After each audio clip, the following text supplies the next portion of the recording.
Hey, Hey, Jermaine. hello. Good How's day. it going? Happy It's New going Year. great. Happy New Year. Well, I'm Jermaine. I'm actually born in Argentina, and I've come to Germany a few years ago, 4 or 5 years ago. No, a bit longer than that actually. And I came with a completely different idea of what I wanted to pursue with my life. Um, and the first couple of years where I was here, I started discovering photography, um, and just being kind of immersed in the world of, art and doing things with people who are also having the same type of interests as me. And that just kind of, yeah, it made me discover a passion that I didn't know I had. And then I just started pursuing it more and more and discovering parts of myself that I didn't know I had either. And yeah, getting pretty much invested in that. Um, I started at the beginning working a lot with, you know, just on a personal side, landscape photography and things like that. And I was also very lucky that at the beginning, the place where I was living and also studying, there were many events going on and a lot of things related to people and social events and stuff like that. So I also had the chance to always, photograph that. So I was, part of events and working with people, social situations. And yeah, and then later on started with portraits and also weddings here and there. Um, that also, I just kind of realized I have a very, um, like, it's not my style is not really like just one type of photography, just like into, landscapes or portraits or weddings, Mhm. but it's kind of a mixture of everything. So when anyone would look at my profile on Instagram, it would be kind of messy because it's not really like just one thing, but it's a mixture of everything. Yeah. So, I mean, you were born in Argentina, or you grew up in Argentina. That's far away from Germany. Why did you Yeah. go to Germany? Well, actually, it's kind of a long story. I wanted to come to Germany for, just wanted to do something different. Mm.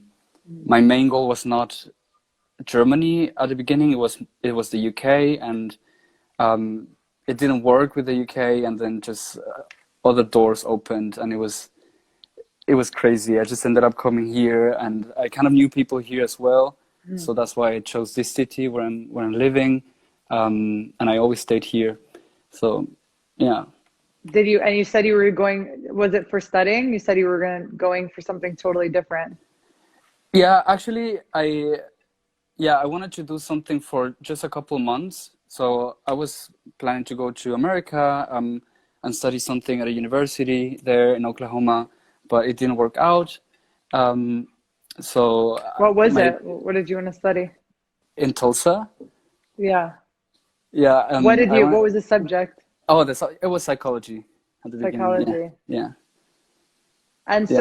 so how did you said you started to go to events and you started to get interested in photography. Do you do now photography full time or is it a hobby? It's kind of both. I mean, I don't really work as a photographer all the time, but I do earn money with photography now and then, and I do get Mm. some contracts here and there. I try to get myself involved as much as I can. Um, and I wouldn't really name it as a hobby because most of the things that I do when I have free time is related to photography or any type of art.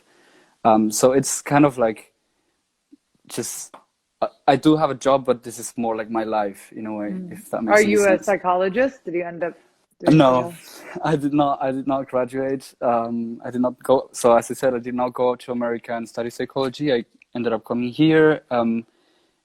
And what I was gonna do in Germany, or what I did actually for a year and a half, was like a social theological studies. Mm. That I did that for 1.5 years, and then I realized it's maybe not working out so well for me. And then I had other plans, but then I started, investing into my, let's say, my hobbies, my photography and other Mm. type of things, traveling a lot and trying to, capture everything that I would do related to traveling or this and that. My hobbies will be always focused on photography in some ways. Like if I would So go scuba diving, it will be also taking photos underwater. If I would go on a trip, it will be always with like, my camera with me. Yeah. how does that make you feel? Um, Like why do you always bring it? Why is that your center? How does it make you feel? Having my camera with me all the time, or what Yeah. exactly? Well, it's just I feel like I cannot really enjoy some activities if I don't have my camera with me. I don't know if that makes sense. Um, Hey, Osvaldo. so I don't know. It's just part of who I am, I guess. And if I leave it home, it's like, oh, why did I not bring my camera? It's more like that feeling of regret if I don't have it with me, if I don't capture those moments, if I'm not able to keep a little bit of everything that I do outside of my room every time I go out. So it will be rather the feeling of not having something that I so much appreciate having with me. So yeah, I guess it makes me feel like that, just wanting to keep every bit as much as I can, you know? Why does that come from somewhere? Do you feel like you lost something ever? I don't think so, no. I don't know. It's just one of the things that I enjoy doing the most. So I try to take advantage of that and every time I'm out, it's just something else that my eyes just see differently and I want to capture that. I want to have it with me. I don't think it has anything to do with losing something in the past or something. Um, because for me, I think like my mom, like when she grew up, she lost all her photos in a fire in their house. Oh no. And she's a photographer and she like loves taking photos. And I feel like sometimes I'm like, she's like, I love it. But I'm like, sometimes I feel like maybe it's painful because you lost something so important that you Hmm. feel like you need to capture every minute. So, That is that is very interesting. I don't think I think like that necessarily, but it makes a lot of sense. Yeah. so tell me about like developing your, so you kind of came new to it. Like, tell me about how you develop your creativity and how you like keep getting better and how do you do that? Um, so for me personally, but I think it's something that everyone should go through at least once in their lifetime, especially if they're doing anything related to art, is having the right atmosphere. You know, discovering people who are gonna push you towards your Mm, goals and who's gonna walk with you in the same direction. And that's something that happened to me, especially this year, which is mhm, probably my highlight over 2020, or well, last year. Even though there was this crazy pandemic situation mhm. going on and affected everyone, Yeah. I managed to, you know, discover amazing people and befriend amazing people, having a group of people who do and appreciate the same type of things that I do. And it's just that feeling of being all together in one path is kind of what awakened other sides of myself and other parts of my photography and my artistic side. And yeah, I think that's the most important thing when you want to develop your skills even further and Mhm, discover things that you were not aware of that you had. mhm, It's always having that type of people surrounding you who push you, who make you discover new things, and who are always ready to do something with you as well. Because those are the people I mostly photograph sometimes, or who I always do mhm. my projects with. Yeah. And how do you find that? I mean, it's COVID. How do you find a community during COVID? I was very, very lucky actually. They are living in the same building as I am. Uh-huh. They've been living here for a few months or pretty much as long as I have, but we just kind of met each other beginning March, I guess, or April Wow. last year. So it was just lucky. It was a lucky situation, and we just kind of clicked. And then we realized, oh, we have so much in common, and we're yeah doing so much together. Yeah, Yeah, that's great. I mean, most people don't even know their neighbors and they might have like the most interesting people around them. yeah, Especially now true. with COVID, like convenience is king. So, Mm-hmm.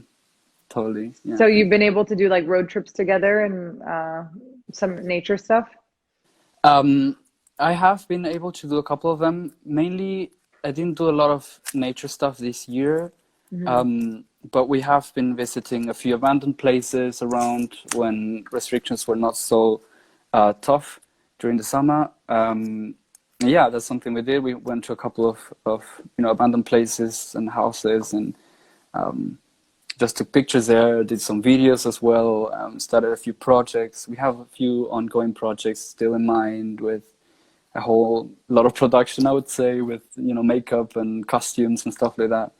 Yeah. Yeah, like what? Is there anything like really crazy that you thought of during COVID or something you wouldn't have done if it wasn't COVID? I'm not sure. I mean, I'm always very daring, if that makes any sense. Like I always like to go and just try things Yeah, out. So I me don't too. think I did something I wouldn't have done, but I had the possibilities through Mhm. this season to do them. Like they just showed up and then I took the chances. But I guess I would have done them anyway, perhaps at some point, but they were just there and it was, yeah. For some people that are like more shy, Mhm. how do you get like, say you want to do a production and you want makeup and all these different kind of Mhm. skill sets that you don't have? How do Mhm. you get people to kind of sign up for your idea or join other people's ideas? Because some people are super shy and they don't know how to, do it without sounding like maybe they think they sound inauthentic or like, how do you suggest they? Um, okay, that's a tough question. Um, I guess I used to be, for instance, someone who was really, really shy. I wouldn't like myself in photos. I wouldn't feel comfortable or confident at all.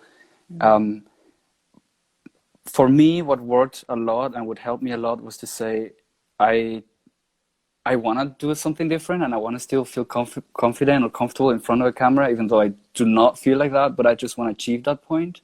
So I mm, just go for it. Um, I maybe start alone by myself until I build that confidence very slowly. Um, I go to someone whom I really trust, whom I don't care if they say something funny or say or criticize me even because I would know that their criticism is not meant mm, in a rude way. And I guess that's something that helped me a lot to build my own confidence and to try to shoot for something that seems ridiculous sometimes, but in the end ends up being super great. So just go step by step slowly and find whatever you feel comfortable with at the beginning and slowly start pushing those boundaries and start growing in that area until you feel more confident in front of others or until you feel more confident doing a type of mm. project like that, relating to makeup or costumes or things that many other people might find ridiculous perhaps, but yeah. Where do you find like if you need to get like costumes, how do you find that? Um, well, I have a few other friends who are also, artists, and we design first the costumes by ourselves with an iPad and stuff like that, or we just draw them, and we work with what we have. It's just as simple as that. We order some stuff online, a few things, but most of it we just do it ourselves. Yeah. Mhm. Do you use any drawing apps for your iPad? Sorry? Do you use any apps on your iPad for Yeah, yeah. drawing? I use Procreate on my iPad. Yeah. That's awesome. Do you mostly do that or you draw usually? I I've started with watercolors and just drawing by hand and pencils and charcoals, and then I jumped onto iPad because it was a lot easier for me to edit or redo things that I didn't Mhm. like. But I think I much rather paint something with, acrylics and stuff like that. But I also do some stuff like digital. Yeah. That's awesome. Um, so tell me what you think about, and this will be our last question. Like, how do you Hmm. think about representation in photography? Scopio's mission obviously is to be the most diverse, welcoming place for artists around the world that we believe feel Hmm. like left out, Hmm. especially in terms of like having, being able to license their art and sell it and participate in this like global sharing of content. Hmm. So for you, like, what is that? How do you see that evolving, or what do you feel like is important right now to discuss or show through your art? Um, well, something that I noticed, for instance, by also using Scopio is that I started posting my art there and my photography and stuff like that. And there were photos that I maybe posted in some other areas and they didn't get any recognition. And soon with the time, I started realizing, oh, people actually appreciate this. And um, it also gave me that sense of, that community that I was talking about before, because just as we talked earlier, it's really difficult during COVID times, to find that community of people who can be creative with you. But it doesn't necessarily need to be something one-on-one, one-to-one, like in person in real life, but it can also be something, as like a forum or something with people connecting online. And I feel like Scopio is such a place as well, because you can also see what other artists do with these lives. The podcast, you can discover new people, oftentimes people in your area as well. And I feel like it can have a really big impact for many people who feel like, okay, maybe my photography is not good enough or is not great, no one would pay attention to it, and then they give it a try, and then they realize that it's actually appreciated, and that every style is welcomed. Hmm. And for you specifically, like if you could make a difference in one area, what would it be with your art? Um, a difference? I don't know. I Or guess I would. maybe like your dream project or something. I guess I would. Something that I really want to start doing more is underwater photography. That's one thing, because I'm a scuba diver as well, so I would love to get into that area. Obviously, it's really difficult because you need the gear and you need the circumstances. I don't know. I don't live near the ocean at the moment.